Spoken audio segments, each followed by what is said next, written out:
Heating effect of electric current. What is heating effect of electric current?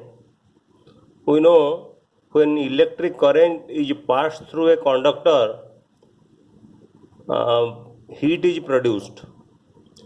This is called heating effect of electric current.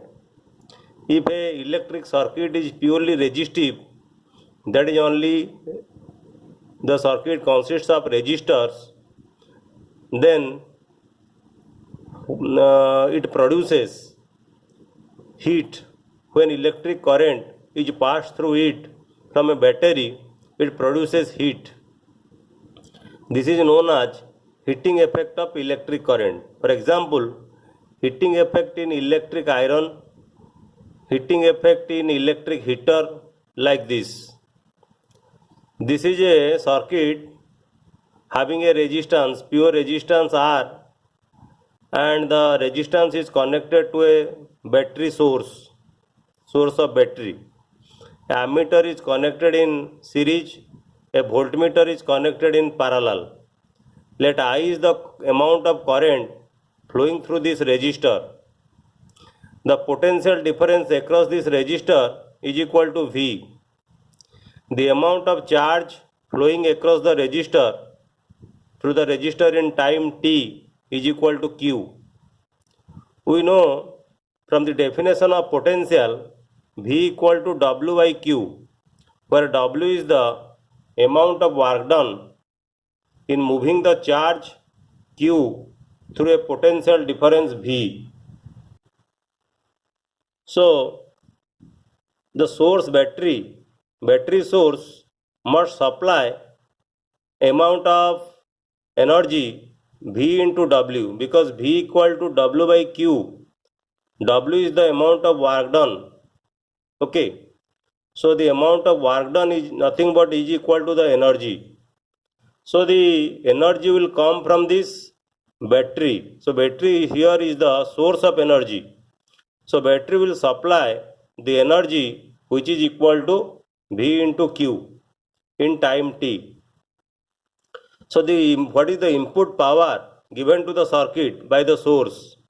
The input power is given by the formula W by T, work by time or energy by time.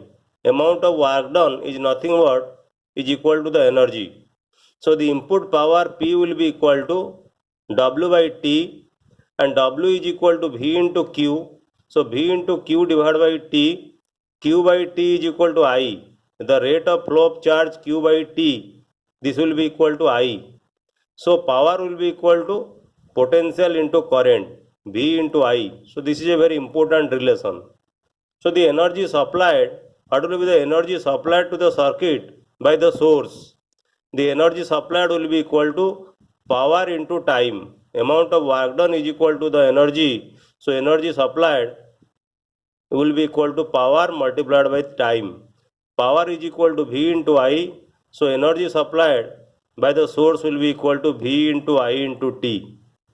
This energy get dissipated in the resistor in the form of heat. Remember, this amount of energy is given by the source or the battery, and this will be dissipated in the resistor in the form of heat. So the amount of energy must be equal to the amount of heat produced by the or heat dissipated by the resistor or by the component connected to the source. So the amount of heat produced will be equal to V into I into T. Okay, but I is the steady current flowing through the circuit. From Ohm's law we know V equal to IR. Okay, if you substitute the value of V in equation 2, then you will get H will be equal to I square RT. So the amount of heat dissipated in the resistor is equal to I square of the current into resistance into time. This is known as Joule's law of heating. Remember, this law is known as Joule's law of heating. So Joule's law of heating is a experimental relation. It is a experimental law. So Joule's law states that the amount of heat produced in a resistor is directly proportional to the square of the current for a given resistance. The heat produced in a resistor is directly proportional to the resistance for a given current, and the heat produced in a conductor is directly proportional to the time for which the current flows through the resistor. Okay, so while doing the problem, you first calculate the current passing through the conductor by applying Ohm's law, then put the value of the current in the equation for H is equal to I square RT. Okay, let us work out some questions or problems on heating effect of electric current. The first question: an electric iron consumes energy at a rate of 840 watt when heating at the maximum rate and 360 watt when the heating is at the minimum. The voltage is 220 volt. What are the current and the resistance in that case? So here given 840 watt, it is maximum energy. So maximum energy is 840 watt. Current voltage supplied is equal to 220 volt. So by applying the equation P equal to V into I will be equal to P power divided by the potential. The power is given 840 watt and the voltage is given 220 volt. So the current will be equal to 3.82 ampere. So for the maximum rate, maximum heating, the current will be 3.82 ampere.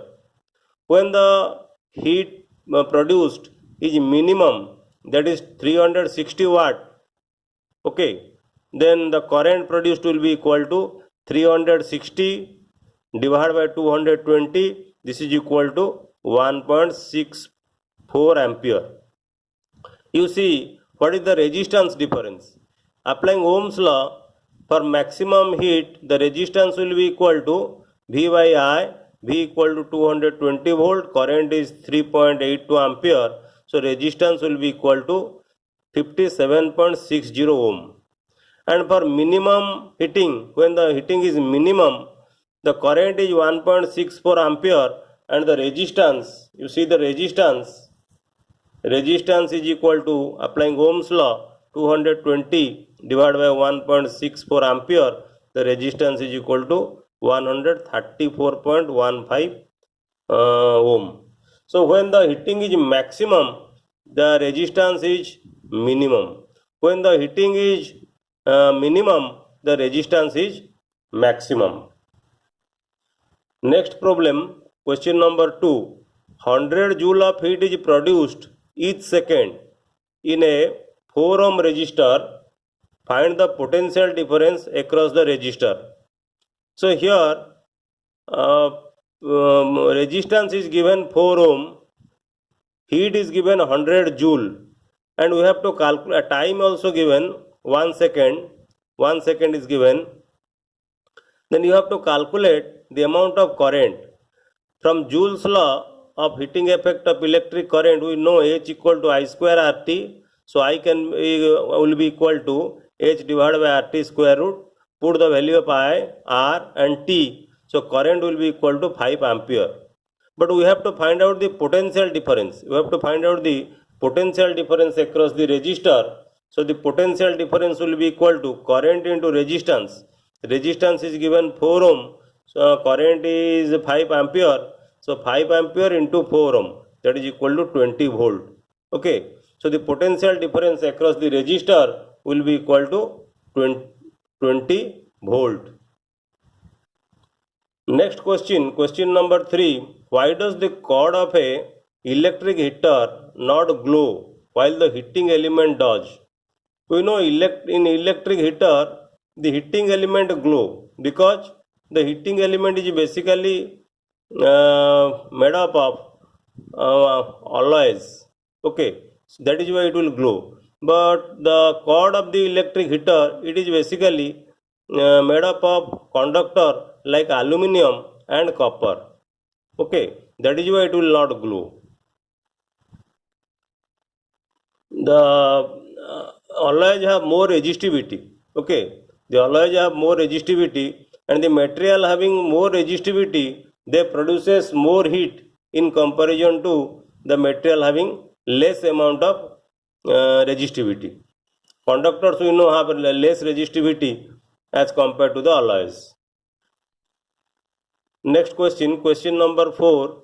Calculate the heat generated while transferring 96000 coulomb of charge in 1 hour through a potential difference of 50 volt. So here charge is given, this coulomb, time is given, this second, and potential is given. And we know amount of heat generated is equal to the amount of work, that is equal to V into Q. So heat generated is equal to V into Q or Q into V.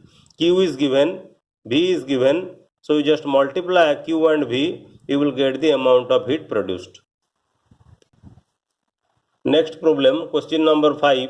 In electric iron of resistance 20 ohm takes a current of 5 ampere. An electric iron whose resistance is 20 ohm, remember, takes a current of 5 ampere.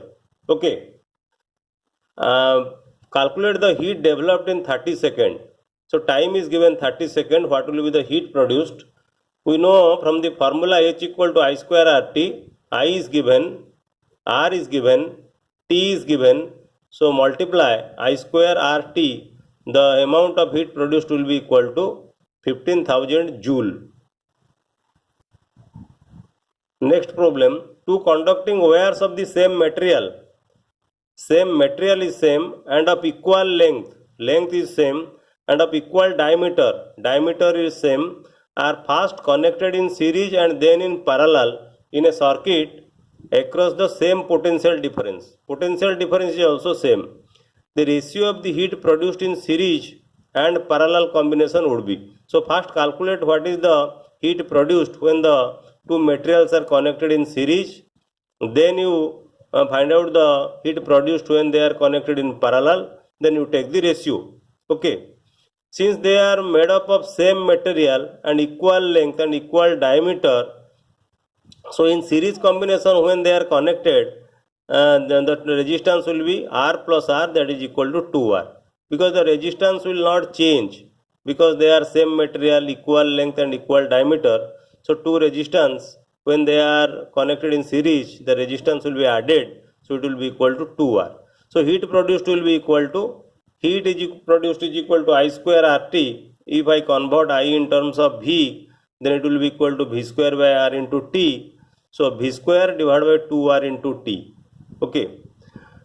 So if it is connected in two resistors, each of resistance R is connected in parallel, then its effective resistance will be equal to R by 2. Then heat produced in parallel combination, HP I have written for parallel combination, heat produced in parallel combination of resistors, V square divided by R by 2. So it will be equal to 2 V square by R into T. So take the ratio, heat produced in series connection divided by heat produced in parallel combination. You take the ratio, it will be equal to 1 by 4.